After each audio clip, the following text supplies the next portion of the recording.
Hi, I'm Len Epp from Leanpub, and in this Leanpub podcast, I'll be interviewing Antonio Leiva. Antonio is the author of two Leanpub books. The first is Kotlin for Android developers, Learn Kotlin the Easy Way while developing an Android app, which is about the language that was created specifically for Java developers. The second is written in Spanish, and its title translates in English to 10 Tips to Become an Expert Developer. In this interview, we're going to talk about Antonio's professional interests, his books, his experience using Leanpub, and ways we can improve Leanpub for him and other authors. So thank you, Antonio, for being on the Leanpub podcast. Thank you for inviting me. I'm really glad to be here. Yeah, thanks. I should actually mention that we're speaking across many time zones. Antonio is in Madrid, and as always, I'm on the west coast of North America, so it's quite some distance. So, Antonio, I usually like to start these interviews by asking people for their origin story. So I was wondering if you can tell me how you first became interested in being a developer and what your first job was like. Okay, so when I finished high school, I didn't really know what to study. I felt slightly attracted by computer science, so I finally ended up studying the degree. And at that moment, I really didn't feel any passion about programming. So when I finished my degree, I started working in the first place with relative good conditions I could find, and started working as a CRM consulting. We customize and install Microsoft Dynamics CRM for other companies, and spent more or less 4 years there. So that's the way I started. Not very. Oh no, that's very interesting. It's one of the things I like to track is how if people sort of studied programming formally and when they became developers in the end, and I find it's about half and half. 50% of people studied it, 50% of people found a different way. So you started in CRM, and how did you end up becoming interested in Android? Yeah, that was quite related to finding my real passion, because as I was telling in my previous work, I felt a little bit frustrated because I felt that this was not the kind of job I wanted to do. So at that point, I started trying other things, and can't remember exactly why, but I decided to start learning about creating Android apps and writing a blog about it to help others doing the same I was doing. And this was like 5 years ago, and love it since the first moment, because it was so easy to see a nice result from your work. It was totally the opposite I had been doing before. So I decided I wanted to do things that final users could enjoy, and not stuff that would be hidden inside the company I was working for. So that's how my Android passion started. Yeah, that's really interesting, getting the reinforcement of doing something and seeing results.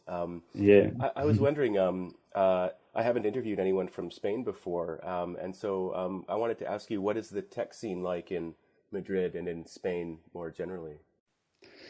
Some years ago, when I started working, it was rather unpromising. Most developers had to work in consulting companies that only worried about sales and not code quality.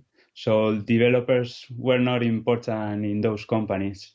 Developers couldn't have a career and had to convert to salesmen at some point. And if you just wanted to be a developer, salaries were rather bad. So lots of people moved to other countries. I know a lot of friends that moved to London, Berlin, or San Francisco, for instance. But nowadays things are changing, are quite different.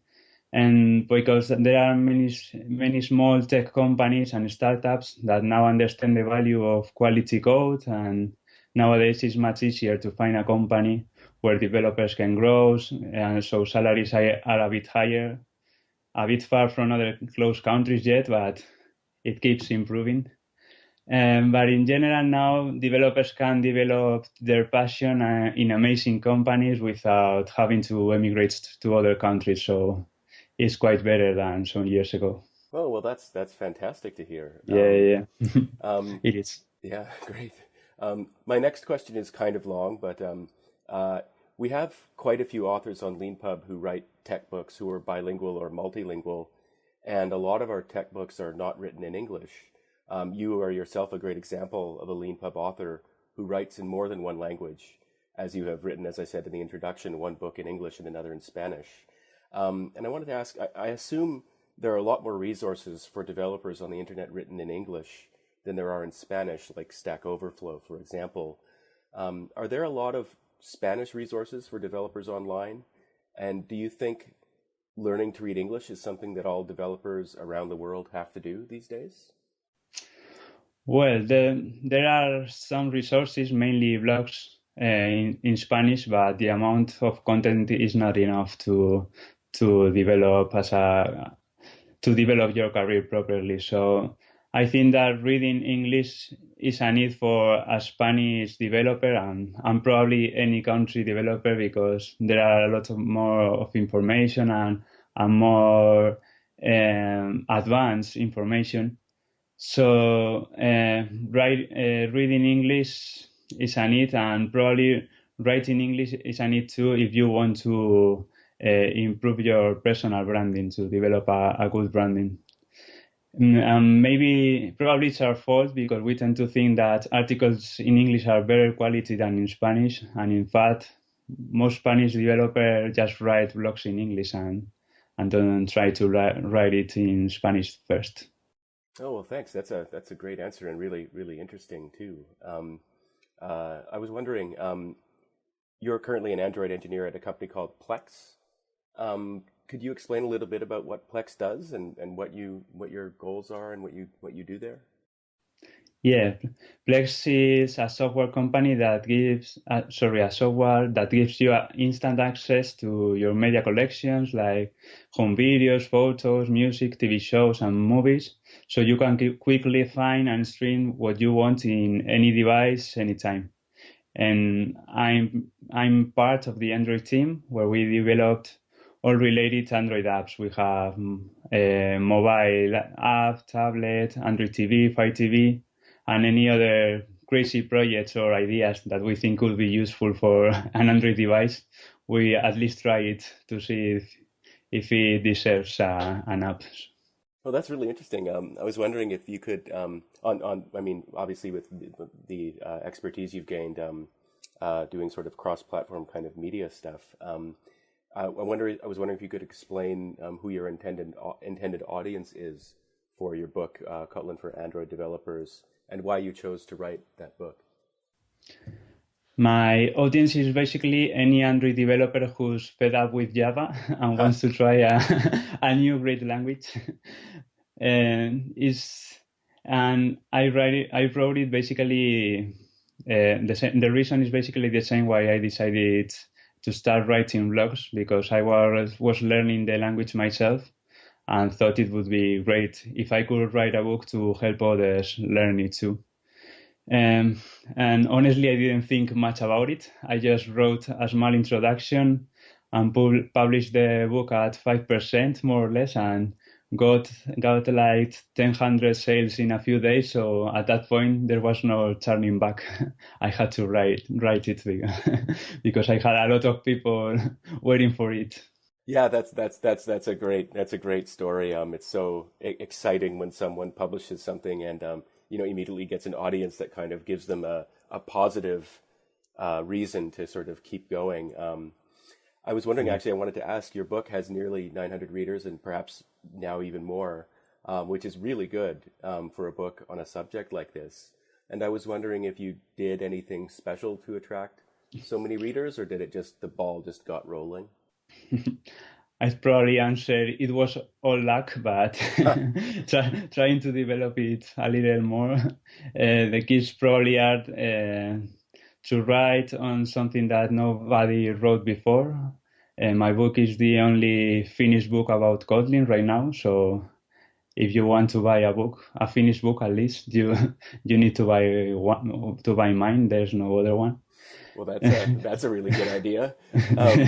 I was wondering actually, and this is a very kind of high level question, but what do you think the future of Android looks like in the next, couple of years? I'm very bad to as future predictor, but Android has been taking the lead in mobile operating system for latest years, and we can think it will just keep growing. I'm not so sure about the rest of Android variations, such as Android Wear, Android TV, Android Auto, which are having very slow progress. But as I said, I'm not very good to predict the future. I also thought that tablets would never succeed, and you can see here we are. Yeah, So yeah. in any case, technology evolves so fast that we developers must be ready to technology changes in our career. Yeah. Well, yeah, But let's hope that Android takes long. yeah, that's a great line. I was wondering your second Leanpub book is about tips to become an expert developer, and I just wanted to ask you, what are your top 3 tips for a developer? First, regarding this book, I wrote it to give it as a present to people who join the mailing list of a new blog I'm writing in Spanish. And I decided to sell it to everyone else who wanted to buy it. That's why I published in Leanpub. And my 3 tips would be, first one, specialization, probably. We need to know a little bit about everything, but a lot about something, because otherwise we'll have to compete by price with the rest of people. We have to choose whether we want to be chosen because we know a lot about something, or because we are the cheapest ones. So I think that the specialization is one key point. Another one, personal branding. It's helped me a lot during these years, like blogs, talks in events, now the book, and this kind of things. And my third tip would be taking your profession as a passion. A developer who just works 8 hours in their work and do nothing in their free time won't probably succeed. You have to enjoy what you do so much that you want to spend part of your free time on it. That's a really, really good answer. I'm sure a lot of people listening can really identify with that. Um, I was wondering, actually, a couple of Leanpub questions. There you could have chosen many platforms to publish with. What was it about Leanpub that drew you to us? I knew Leanpub because I had read some books before from that platform, and I liked the idea of lean publishing. And then also discovered that you could write a book just knowing Markdown, and that the royalties for the publishers are much better than in other platforms. So it's a platform that helps a lot in all the publishing process, and Leanpub takes care of all the hard work, and we writers just need to focus in writing the book and forget about all the things we really don't care and that don't matters. When it comes to writing your book, one thing I noticed about your Kotlin book was that you have put your email address in a section near the front, asking readers to contact you if they find any typos or have any suggestions for improving your book. And I wanted to ask if you've had readers email you with corrections or suggestions, and has the feedback had an impact on your book? Yeah, that was another thing why I like the idea of publishing at Leanpub, because readers' feedback can help you improve the quality of your book.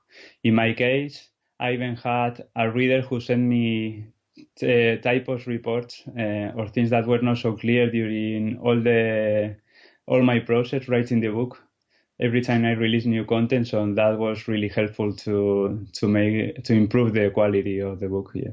Were there any big surprises that you had in the process of publishing the book?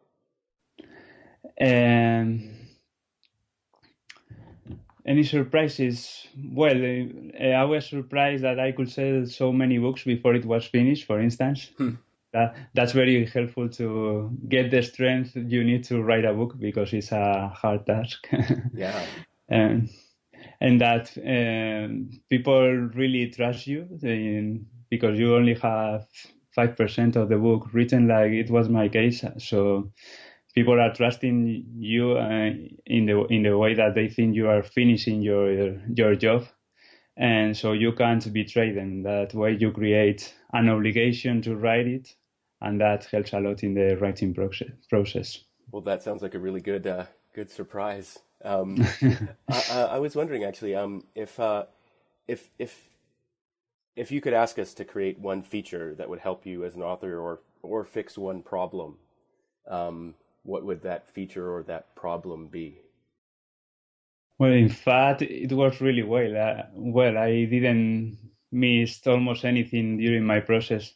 The only maybe the support for Kotlin language that would be great because I Uh, couldn't format the code, but I know that's a very specific need, so I understand that it won't help many other writers. So, yeah, yeah. but apart from that, I think the tool is great for publishing books. Okay. Well, thanks very much for that. I really appreciate that. And thanks a lot for your time. And I just wanted to say, thank you very much for being on the Leanpub podcast and for being a Leanpub author.